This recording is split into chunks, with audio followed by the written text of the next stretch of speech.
बहराइच में बीती रात फिर भड़के हिंसा। नकवा गांव में उपद्रवियों ने आगजनी की। पुलिस वालों के पहुंचते ही वहां से उपद्रवी भाग निकले। उपद्रवियों ने तोड़फोड़ भी की। ग्राम प्रधान के मुताबिक 10 से 15 की संख्या में पहुंचे लोगों ने की आगजनी। कुल 50 से ज्यादा पुलिसकर्मी मौके पर मौजूद। हालात अभी नियंत्रित। आगजनी के बाद से पुलिस और पीएसए की फोर्स मौके पर पहुंची। हालात नियंत्रित हैं। उपद्रवियों ने तोड़फोड़ की। इलाके में इस समय तनाव की स्थिति है। बहराइच हिंसा में मारे गए रामगोपाल मिश्रा के परिवार वालों से मिलेंगे सीएम योगी। लखनऊ सीएम आवास पर होगी परिजनों से मुलाकात। मुलाकात के दौरान मेहसी से बीजेपी विधायक भी रहेंगे मौजूद। पूरी सुरक्षा के बीच में परिवार को बहराइच से लखनऊ लेकर आया जाए। बहराइच में स्थिति नियंत्रित है और उपद्रव थमा है। अराजक तत्वों की तलाश तेज। बहराइच में सुरक्षा बलों की निगाह 12 company PSC, 2 company CRPF, 1 company RAF और गोरखपुर जोन की पुलिस फोर्स तैनात है। मुख्यमंत्री के निर्देश पर ग्राउंड जीरो पर पहुंचे एडीजी लॉ एंड ऑर्डर सचिव गृह। अधिकारियों को निर्देश दिए कि एक भी उपद्रवी बचना नहीं चाहिए। बहराइच हिंसा पर एसपी अध्यक्ष ने किया ट्वीट। योगी सरकार पर किया हमला। चुनाव का आना और सांप्रदायिक माहौल का बिगड़ जाना ये इत्तेफाक नहीं। जेपीसी की बैठक के सभी विपक्षी सांसदों ने किया बहिष्कार। प्रेजेंटेशन के दौरान खड़गे पर लगा आरोप। लोकसभा स्पीकर पर चिट्ठी लिखी। छत्तीसगढ़ के सूरजपुर में एक प्रधान आरक्षक की पत्नी और बेटी की हत्या घटना के बाद से लोगों का आक्रोश दिखा। घर आग के हवाले किया। हादसे पर पूर्व मंत्री टीएस सिंहदेव ने ट्वीट किया। छत्तीसगढ़ में अपराधी निडर रहे। ऐसा लगता है कि उन्हें प्रशासन का कोई खौफ डर नहीं, प्रशासन का समर्थन नहीं। निजर मामले में कनाडा के बैन पर भारत का बड़ा एक्शन। कैनेडियाई उच्चायुक्त समेत 6 राजनयिक निष्कासित। कनाडा से अपने उच्चायुक्त भी भारत ने वापस अब बुलाए। विदेश मंत्रालय ने कनाडा के बयान को बेतुका करार देते हुए खारिज किया। भारतीय विदेश मंत्रालय ने सभी कैनेडियाई राजनयिकों को 19 अक्टूबर तक भारत छोड़ने के लिए कहा। विदेश मंत्रालय कैनेडियाई राजदूत सीबर्ट व्हीलर को भी तलब किया था। मुलाकात के बाद कहा कि ट्रूडो सरकार के रवैये के चलते भारतीय राजनयिकों की सुरक्षा खतरे में है। हमें वर्तमान सरकार पर भरोसा नहीं। भारतीय विदेश मंत्रालय ने कनाडा के बयान को बेतुका बताया। कहा कि वोट बैंक की राजनीति पर केंद्रित है आरोप। भारत के एक्शन के बाद से कनाडा के पीएम जस्टिन ट्रूडो ने कहा कि कैनेडियाई नागरिकों की सुरक्षा के लिए कोई भी कदम उठाने से नहीं हटेंगे पीछे। कनाडा के खिलाफ एक्शन लेने पर कांग्रेस महासचिव जयराम रमेश का ट्वीट। पीएम संसद के दोनों सदनों में विपक्ष के नेता और राजनीतिक दलों के नेताओं को विश्वास मिलेंगे। आज सीएम योगी आदित्यनाथ से इजरायल के राजदूत मुलाकात करेंगे। सुबह 10:30 बजे 5-10 मार्ग पर मुलाकात।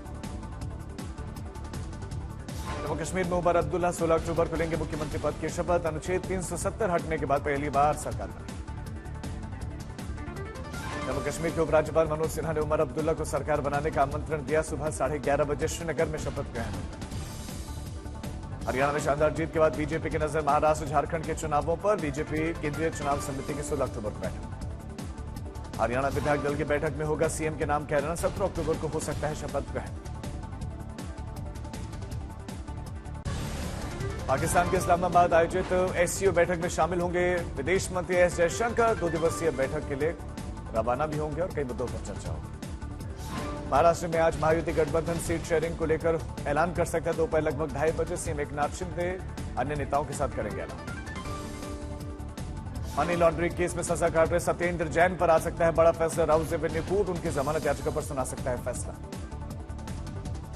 दिल्ली कोर्ट आज इंजीनियर राशिद की जमानत याचिका पर सुनाएगा फैसला। टेरर फंडिंग का मामला है। थाने में थूकने जैसी घटनाओं को लेकर यूपी की योगी सरकार सख्त रोकथाम के लिए लाने जा रहे हैं कानून। अध्यादेश को लेकर अधिकारियों के साथ सीएम की बैठक।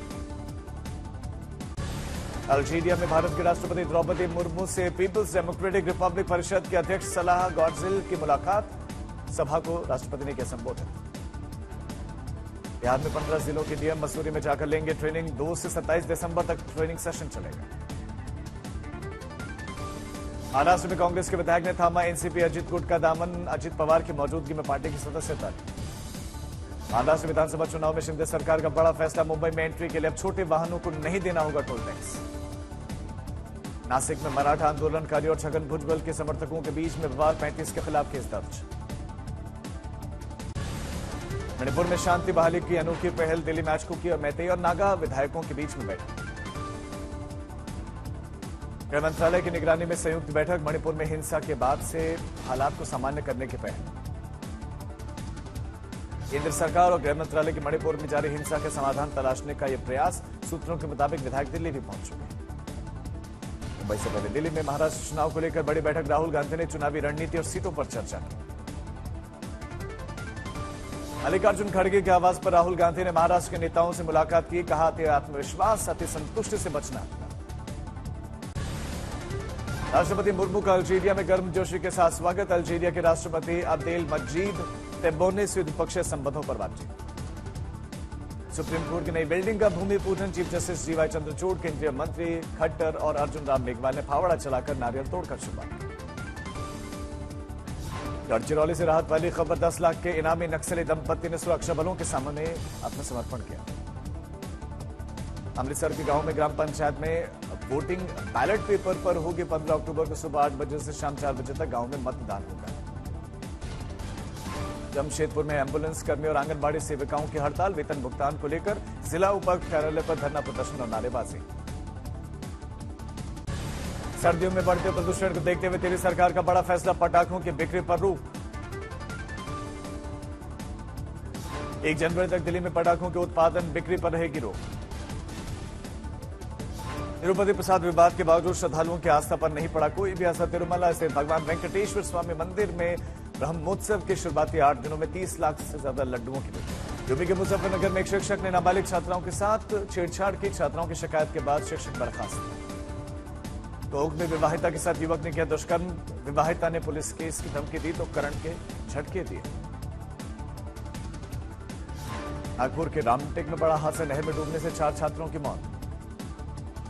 जयपुर में कैंसर का इलाज करवाने के लिए गए एनआरआई बेटी। इलाज के दौरान पिता और भाई भाभी ने करोड़ों की ज्वेलरी, जमीनी दस्तावेज हड़प लिए।